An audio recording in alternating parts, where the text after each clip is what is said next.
आता काही लोकांना असा प्रश्न पडतो, जेव्हा आता मेंढी पालन वगैरे चालू करतात त्यावेळेला काही लोकांना असा प्रश्न पडतो की भविष्यात आता जसा मार्केट आहे ह्या मेंढी पालनला, शेळी पालनला, तसा पुढे भविष्यात राहील की नाही, हा एक प्रश्न माणसांना पडतो. पण तसं बोलायला गेलं तर आता आमच्याकडचंच वातावरण आता सांगते मी तुम्हाला. तर आपल्यालाच आता मेंढी पालन करायचंय आणि समजा शेळी पालनही करायचंय, तर आता जी फिरस्ती आहे म्हणजे फिरून वगैरे चालणार, सर्व जी माणसं काही बंदिस्त करून सांभाळत नाही, तर काही जणांना जमत नाही बंदिस्त करायला, तर ती अशी फिरवून चालत असतात. मग त्यांना जी त्रास होत आहे, आता बोलला तर नाही बोलला तर आमच्याकडे म्हणजे आठवड्यातनं 2 आठवड्यातनं अशी केस होतेच की कोणाशी तरी शेळी खाल्ली, असं काही वैनो असतंच. आणि हा त्रास आता परवाचीच गोष्ट, म्हणजे कितीही माणसं असू दे, तुमची 2 माणसं असू दे, 3 माणसं असू द्या, पण नेणारच. बिबट्याचा त्रास आहेच आमच्या इथं. आता परवाच्या दिवशीच 2 माणसं घरात असताना सुद्धा बिबट्यानं कधी त्यांची शेळी नेली हे माहीतच नाही पडलं, आणि कुठून नेली, कशी नेली, काहीच नाही माहिती. म्हणजे त्याने कसं नेलं असेल त्याच्यात त्याला माहिती. हा एक आहे. म्हणजे हप्त्यातनं 2 हप्त्यातनं आमच्या इकडे ह्या केसी होत राहतात. आणि जे फिरस्ती आहेत त्यांना ही त्रास आहेत. आणि तुमच्याकडे आहे की नाही माहीत नाही, काहींकडे असेल नसेल, पण आमच्या भागाकडे जे आहेत, आता तसं बोलायला गेलं तर मेंढी पालन आणि शेळी पालन हा आमच्याकडे आता अगदी जिरोवर आलेला आहे. आणि मेंढी पालन तर सहसा आमच्याकडे कोणाचं आहेच नाही. आता आमच्याकडे आमचं बघून बघून एकाकडे आहेत 2 मेंढरं, आणि 2 मेंढरं आहेत, काहींकडे म्हणजे 4-5 शेळ्या आहेत, जास्त नाही आहेत, अगदी कमी आहे. आणि जे एका आमच्या बाजूच्या गावात जे आहेत त्यांच्या इथे पण म्हणजे आता शेळी, पण ह्या बिबट्याच्या त्रासामुळे आता त्यांनी सर्व शेळ्या विकलेल्या आहेत. मग हा त्रास जो आपल्याला होतोय समजा फॉरेस्टचा वगैरे, आता आमच्याकडे तर आहेच त्रास की रानातले जनावर आपल्याला त्रास देतात. आता बिबट्याचा आमच्या इकडे खूप त्रास आहे. मग अशी जी प्रश्न आहेत ह्याच्यावर आता बोलायला गेलं तर आता बंदिस्त करतो आपण. आता बंदिस्त केल्यावर सुद्धा आपल्याला त्रास तर येणारच आहे, आणि भविष्यात पण हा त्रास असणार. कारण की कसं आहे ना की हे जे आपण पालन करतोय त्याच्यात आपली रानातली जी जनावरं आहेत ती आपल्याला कुठे नाही कुठेतरी त्रास देतात, कुठे नाही कुठेतरी आपल्याला म्हणजे आपण जेव्हा फिरस्ती होऊन सारतो त्यावेळेला सुद्धा त्रास आहे. आणि समजा आपण बंदिस्त केलेलं आहे तरी आपल्याला त्रास आहेच. कारण की आता बघा आमच्या इकडे गौरेडे वगैरे आहेत, त्याने काय होतंय की डुकरं आहेत, ही जी गौरेडे आहेत हे गवतच खातात. त्यामुळे जो आपण गवत लावतोय त्या गवत सुद्धा ती खायला कमी नाही करणार. आणि जी डुकरं आहेत ती तर काय उपसूनच टाकतात पूर्ण थोम वगैरे. त्यामुळे हा एक त्रास आहेच.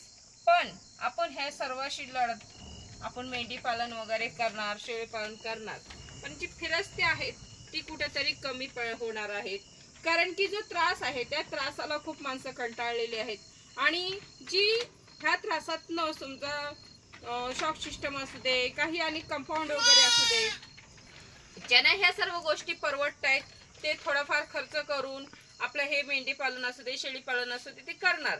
मग त्यावेळेला जी फिरस्ती असते ती आता कमी होत जाणार. कारण की ह्यांचा जो त्रास आहे हा त्रास आपल्याला किती वर्ष सहन करतील. आता आमच्या इकडे बोलला तर कमीच कमी व्हायला लागलेला आहे.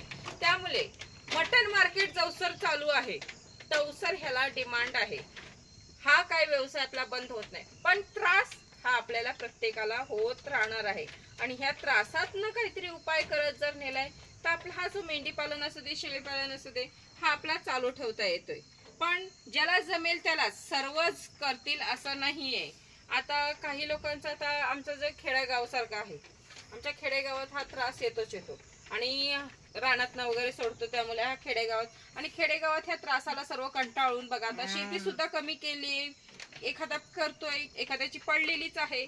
मग तसं होतंय की जी गुरं पहिली होती तशी गुरं नाही, शेळी पालन नाही. कारण की ह्या सर्व त्रासाला माणूस कंटाळलेला आहे. आणि कितपत म्हणजे तो लढल, म्हणजे ज्याची शक्ती संपते तो सर्व हे बंद करतो. आणि जो ताकदीवर आपल्या काम करत असतो, आपल्या हिमतीवर काम करत असतो, त्याच्या घरात अजून पण गुरं शेळ्या थोड्याफार का होईना आहेत. आणि मेंढी पालन जी करतायत थोडेफार त्यांच्याकडे पण आहेत. म्हणून की हा जो मार्केट आहे तो कधीच भविष्यात बंद नाही होणार. पण कसं आहे ना, ती जी ब्रीडिंगचं वगैरे आहेत, काही लोक बघा छोटी कोकरं वगैरे करून विकतात की ब्रीडिंगसाठी वगैरे हे केलं जातं. त्याचं काय आपण सांगू शकत नाही ते पुढं भविष्यात कसं चालेल नाही चालेल. ह्याचं काय आपण सांगू नाही शकत, पण मटण मार्केट आपलं हे चालू राहणार आहे. आणि शेड जे आपण बंदिस्त वगैरे करतोय त्याच्यासाठी आपण गवत वगैरे लावतो, आणि गवत लावतो त्यावेळेला मात्र आपल्याला समजा अशा काही, आता तुमच्याकडे गौरेड्यांचा वगैरे त्रास आहे की नाही आपल्याला माहित नाहीये, त्यामुळे जिथे नसेल हा त्रास तिथे मात्र सगळ्यात भारी आहे. तिथं म्हणजे हा व्यवसायाला काही कमी नाही पडणार आणि तोटाही येणार नाही, त्यामुळे तिथं हा व्यवसाय व्यवस्थित चालणार आहे. पण आमच्यासारख्या अशा भागाकडे जिथे गौरेड्यांचा त्रास आहे, डुकरांचा त्रास आहे, समजा ही बिबट्या वगैरे आहे त्यांचा त्रास आहे, अशा ज्या जनावरांचा आपल्याला त्रास येतो रानातल्या, मग त्या जनावरांच्या त्रासाला कंटाळून जी आपली ही सर्व जी व्यवसाय वगैरे करतायत, समजा कोणाकडे 2 असतील, कोणाकडे 3 असतील, ही अशी जी आहेत पाळण करणारी, कारण की ती म्हणतात की 1-2 सांभाळू, गुरांसोबत सांभाळू आणि त्याच्यानंतर मंगापुरी करू, पण त्यांना जेव्हा नुकसान व्हायला लागतं ती मात्र सोडून देतात असलं करणं. मग जी आपली ही बंदिस्त आहेत त्यांच्यासाठी एक आहे की थोडासा कष्ट होणार आहेत. असं जनावरांचा त्रास असेल तर कष्ट होणार आहे, जर जनावरांचा त्रास नसेल तर काहीच त्रास नाही, त्यांच्या व्यवसायात कधी हे पडणार नाहीये. त्यामुळे काय होतंय की हा व्यवसाय आपला कंटिन्यू चालू राहणार आहे. कटिंग मार्केट जो आपला आहे हा बंद होणार नाही, कारण की आपण काय खाणं बंद करणार आहे का? समजा थोडी लोक खात नसतील पण बाकीची तर खाणारी आहेत, त्यामुळे हा मटन मार्केट हा कधीच बंद होणार नाही. म्हणून है ना भविष्यात सुद्धा कटिंग मार्केटला डिमांड आहे, तसंच आपल्या मेंढरांना आहे, तसंच शेळ्यांना आपल्या आहे, आणि मटन जो सर चालू आहे तो सर आपल्या हे व्यवसायाला डिमांड आहे. म्हणजे बंदिस्त करतायत ना तेवढीच मात्र थोडीफार राहतील, जी अशी फिरून वगैरे चालणारे आहेत तिथंच कमीपणा येणार आहे, कारण की तिथं कमतरता येईल अशा जनावरांचा जर त्रास व्हायला लागला भविष्यात तर. आता तर आहेच आहे, पण भविष्यात किती होईल हे सांगता येत नाहीये, कारण की ते कोणाच्या हातात नाहीये आणि ते माहित नाहीये की कधी काय कसं होईल म्हणून. हे जी बंदिस्त आहे चाऱ्याचं जर आपण नियोजन व्यवस्थित ठेवलेला, चाऱ्यासाठी जर आपण सुरक्षा वगैरे ठेवली तर मात्र आपली बंदिस्त पण सुद्धा चांगली राहील, आणि ह्याला म्हणजे कधी कमीपणा येणार नाही, तोटा येणार नाहीये हे व्यवसायात, आणि पुढे आपला हा व्यवसाय चांगला चालत राहणार. आता आमच्या खेडेगावाकडे बोलायला गेला तर पहिले जी माणसांकडे 150-100 म्हणजे 100-150 हमखास असायच्या मेंढ्या शेळ्या वगैरे, पण ते आता कमी व्हायला आलेलं आहे. आता 10 ते 15 जेमतेम 20 म्हणजे 10 ते 15% आलेला आहे. हा असा व्यवसाय कमी कमी कमी होत आलेला आहे. आणि तसं बोलायला गेलं तर हे जे कमी कमी होत आलंय ते सुद्धा उच्च शिक्षणाचे नाहीये, तर कमी शिक्षण आहे, वयस्कर माणसं आहेत जी ह्या कमी पण व्यवसाय मध्ये करतायत, ह्या कमी मध्ये पण चालवतायत, आपलं जसं चालेल तसं रेट आहेत. पण जी आता शिकलेली आहेत, आता बोलायला गेलं तर गावच्या ठिकाणी पण असं शिक्षण वगैरे झालं की थोडासा मॉडेल पण येतो. मग सगळं जो आपला पहिला बघा, प्रत्येकाच्या दरवाजात गुरं असू दे, मेंढरं असू दे, शेळ्या असू दे, कोंबड्या असू दे, गावरान ह्या प्रत्येकाकडं असणारच असणार. कधी शेणाची कोणाकडं म्हणजे ह्याच्याकडे शेण आहे तर त्याच्याकडे पण आहे, असं कोणाकडे मागायला जायचं लागायची नाही. पण आता एखाद्याकडे मागायला जायचं असेल तर तो सुद्धा इकडे तिकडे करून मग देणार. मग असं असतं की पहिली सर्व व्यवस्था होती आणि सर्व आपल्या घरचंच होतं. आता तसं नाहीये, आता शिक्षण आहे, कोणाला मॉडेल झालेलं आहे, शिक्षण वगैरे घेतलेलं आहे, आणि मग ह्याच्यातनं जी आवड आहे ती कोणाची मेली तर कोणाची जिवंत राहिली. आता बघितलं तर कसं आहे की कोंबडीनं जरी घाण केलेली आहे असं बोलणार, ह्या मेंढ्यांचं जे आहे गवतार म्हणा, लेंड्या म्हणा, ह्या घाणीला कोण हे करत बसणार आहे. हे असं करण्यापेक्षा एखादी नोकरी केलेली पत्करेल मला, मग नोकरी केली तर कधीतरी सुट्टी भेटेल, मग सुट्टी एन्जॉय करता येतो. पण असा व्यवसाय असला की मग त्याच्यासाठी चारा हेव तेव सर्व काही असतात, त्यातनं आपल्याला आराम भेटत नाही, त्यातनं सुट्टी भेटत नाही, असे काहींचे विचार झालेले आहेत. पण काहींना जी आवड आहे, एक आवड कुठेतरी असते, ती आवड म्हणजे आताही काही लोकांमध्ये शिक्षण असलं तरी सुद्धा, उच्च शिक्षणाचे असलेत ना तरी सुद्धा आवड ही महत्वाची आहे. ती आवड मात्र जपण्यासाठी कितीही उच्च शिक्षणाचे, आता तरुण असू देत, तरुणी असू द्या, ज्यांना आवड आहे ना ती मात्र आता हे असं करायसाठी कोंबड्यांची शेड टाकतायत, शेळी पालन असू दे त्याचे शेड आहेत, मेंढी पालन असू दे त्याचे शेड आहेत, गाय पालन असू दे त्याचेही शेड आहेत. म्हणजे हा व्यवसाय एखाद्याला करायचा आहे ती मात्र आता कसं शेड टाकून करत आहेत सेपरेटली, आणि तो छान व्यवसाय करत आहेत मात्र, कारण की त्यांची आवड ती जपत आहेत. त्यांना तो व्यवसाय बंद नाही करायचा आहे, त्या व्यवसायात त्यांना काहीतरी समजतंय म्हणून त्या व्यवसायात ते आहेत. मग ते कोंबडी पालन असू दे किंवा कोणताही असू दे.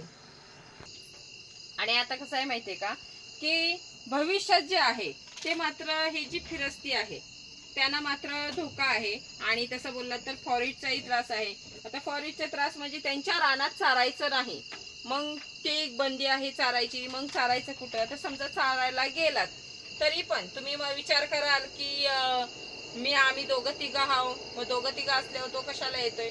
पण बिबट्या हा एवढा हुशार असतो, एवढा म्हणजे त्याच्यात चलाकी असते ना, अगदी मांजर कशी चोरून येते तसंच आहे. पण ते तुमच्या बाजूला कधी येईल, तुमच्या डोळ्यासमोर म्हणजे तुमची डोळ्याची पापणी लवापर्यंत किती नेईल हे सांगता येत नाही. तुमच्या बाजूतनं जरी नेलं तुम्हाला समजणार नाही, कारण की ही घटना आमच्याकडे घडत आहे. त्यामुळे आम्हाला माहित आहे की समजा तुम्ही आता मेंढरं असू दे, तुमची गुरं असू दे, ज्या वेळेला असं सोबत घेताव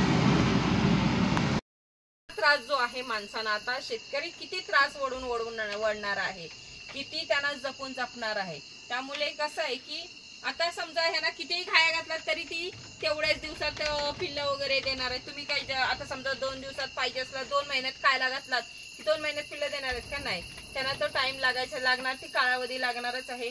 तसाच हा जो व्यवसाय आहे तो त्याला जेवढा टाइम लागणार तेवढा तो घेणारच आहे. काही लगेचच्या लगेच मोठं होणार नाही का, व्यवसाय लगेच आपला वाढणार नाही का, आपली मेंढरं लगेच हे नाही होणार आहे.